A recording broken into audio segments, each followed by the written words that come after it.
Welcome back everyone. Let's go ahead and talk about the first batch of iPad Pros that ever came out and see how they hold up in 2021. Now first off, the very first iPad Pro that ever came out was technically the iPad Pro 12.9-inch model, but there was the iPad Pro 9.7-inch model as well that was pretty much the same exact iPad for the most part except for a smaller display and a little bit less RAM. And that was the specific model that I had. Performance-wise, they were the same.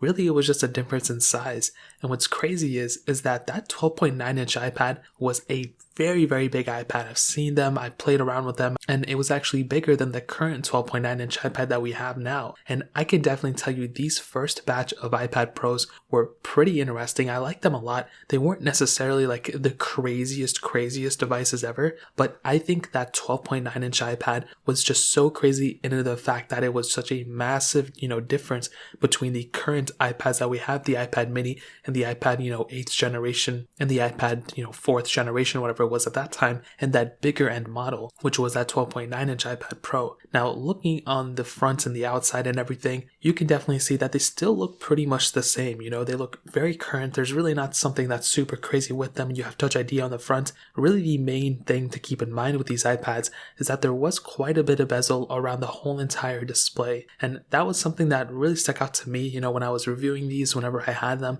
That was something that, it was a pretty big amount of bezel to this day and age, but it really isn't anything super crazy. You know what I mean? The iPad 8th generation does still have a lot of bezel. The iPad mini still have bezel right now, so it's not really a crazy big deal. Now you have that front-facing camera, and on the bottom you have the lightning ports, you have, headphone jacks on these things too, but surprisingly we had this kind of like dual, speaker setup on the back. So you had speakers on the top and the bottom, which was very interesting. At first when I saw this, I was actually kind of freaked out, but now it just kind of makes sense. And I think the newer iPads have it too. I actually don't really remember that well, but I like it. I like having that dual stereo type of effect on it, but that is something that's really cool, and I actually kind of like it nowadays. And you do have that single camera setup on the back as well. And I think for sure these iPads, the main kind of selling point of them besides, the Apple Pencil, was probably the fact that they were the pro models of those iPads. And with this iPad that I have, specifically that 9.7-inch model, it actually still performs pretty well. I use mine as kind of like just like a media device sometimes.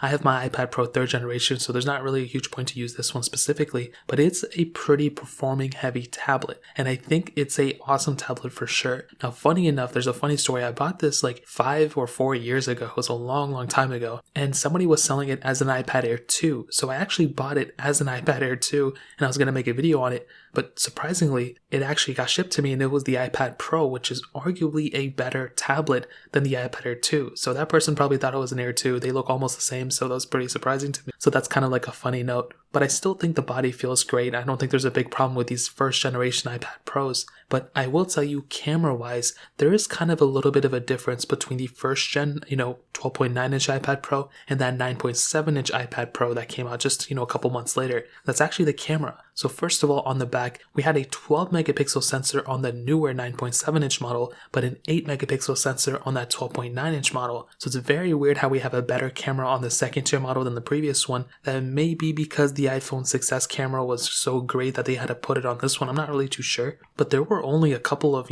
months difference between these two things. It's not like it was like 3 years, before.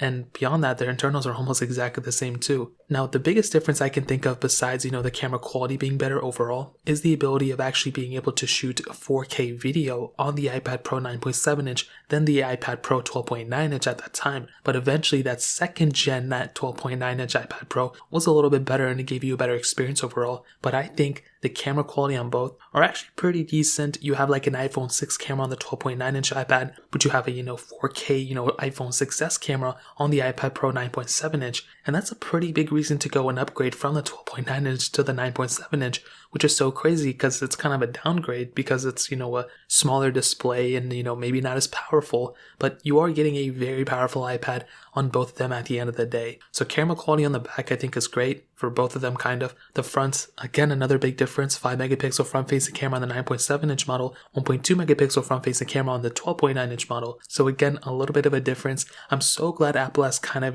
made them a little bit more easier to kind of, compare to the 4th gen and 3rd gen, because internally they're pretty much the same. You're just getting bigger batteries and overall bigger sizes on them. on these newer ones.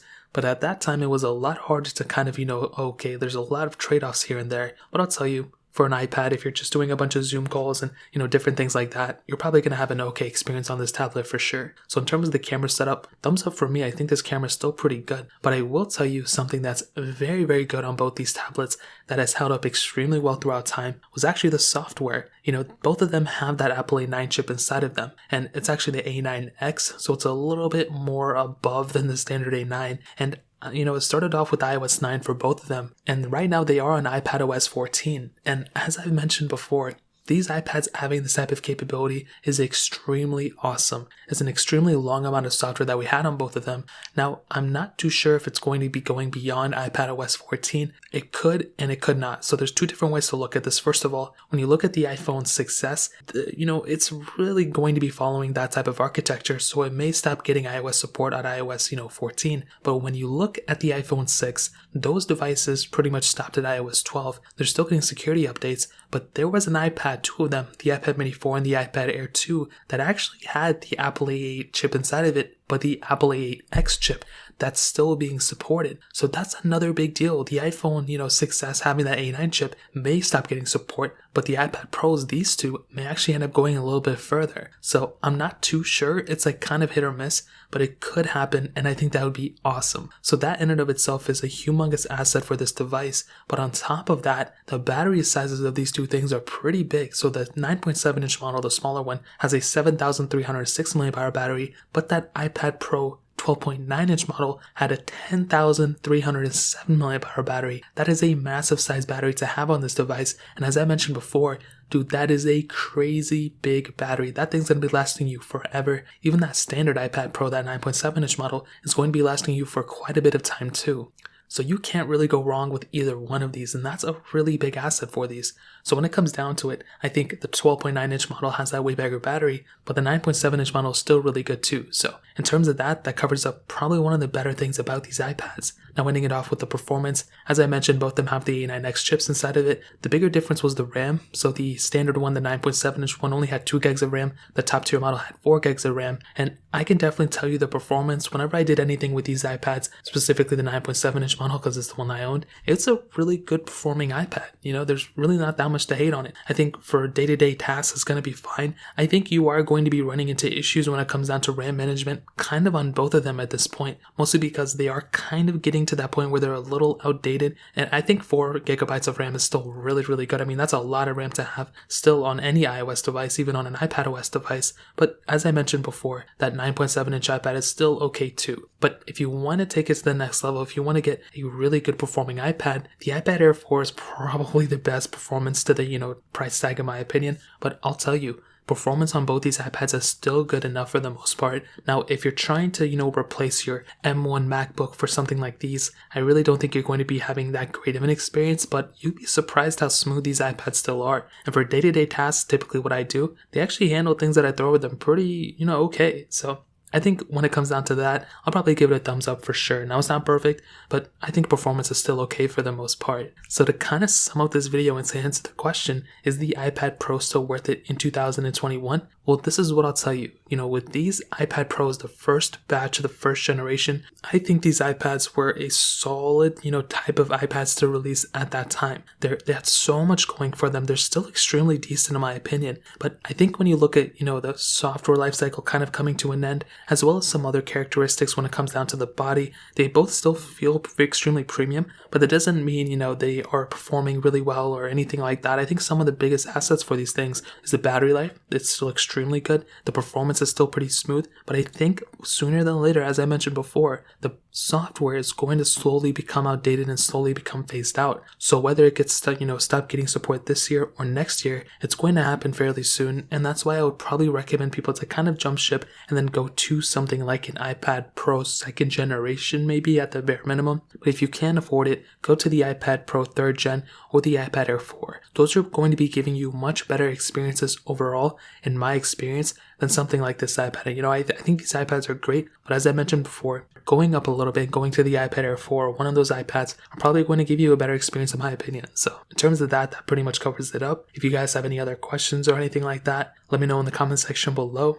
hit the like button, that'll mean so much, but definitely hit that subscribe button. Every single subscriber that we get really does count, so it means so much if you guys can hit that. Also check out the other links down in the description as well. My Twitter, my Instagram, my other channels. More importantly than everything else, I love every single one of you guys. Hopefully I'll catch you guys in the next video. Peace out till then.